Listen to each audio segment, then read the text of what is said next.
Hello, hi friends, welcome to Nagaman channel. This video is very useful to TET and DSE aspirant. Today we are going to discussing about important one PIE perspectives in education.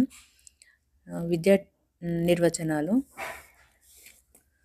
Aristotle ఆరోగ్యవంతమైన శరీరంలో ఆరోగ్యవంతమైన మనస్సును అని చెప్పారు. Aristotle 3 definitions ఇచ్చారు. దృఢమైన శరీరంలో దృఢమైన మనస్సును రూపొందించేదే విద్య అని చెప్పారు. అరిస్టాటిల్ ఇంకో definition, education is an ornament in prosperity and refuge in adversity. శ్రేయస్సులో ఒక ఆభరణం మరియు కష్టాలలో ఆశ్రయమే విద్య అని అరిస్టాటిల్ చెప్పారు.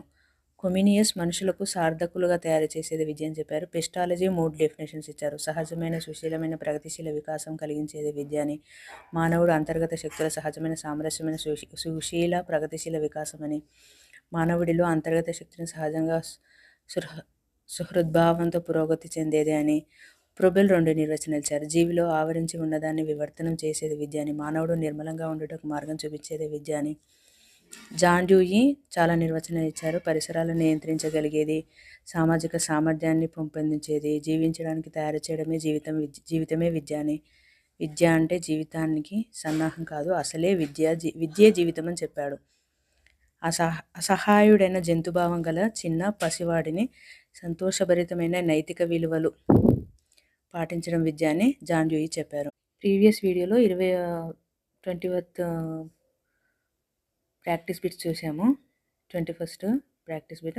విద్య అనే పదం విధ అనే సంస్కృత పదం నుండి వచ్చిందని, విధ అనగా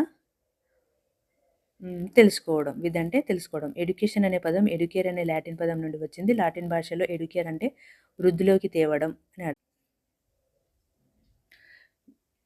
తెలుసుకోవడం, వికసింపజేయడం, వృద్ధిలోకి తేవడం, ముందుకు నడపడం, దారి చూపడం ఇవన్నీ విద్యకు సమాన పదాలే అని చెప్పుకోవచ్చు.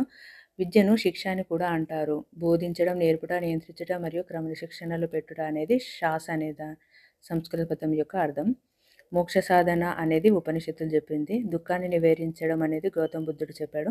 ఆత్మసాక్షాత్కారం అనేది శంకరాచార్యులు చెప్పారు. శీల నిర్మాణం దయానంద సరస్వతి. నిస్వార్థునిగా అంటే ఋగ్వేదం. భారతదేశంలో మొదటి లిఖిత గ్రంథం ఋగ్వేదం ఏ లిపిలో రాయబడింది అంటే దేవనాగరి లిపిలో రాయబడింది.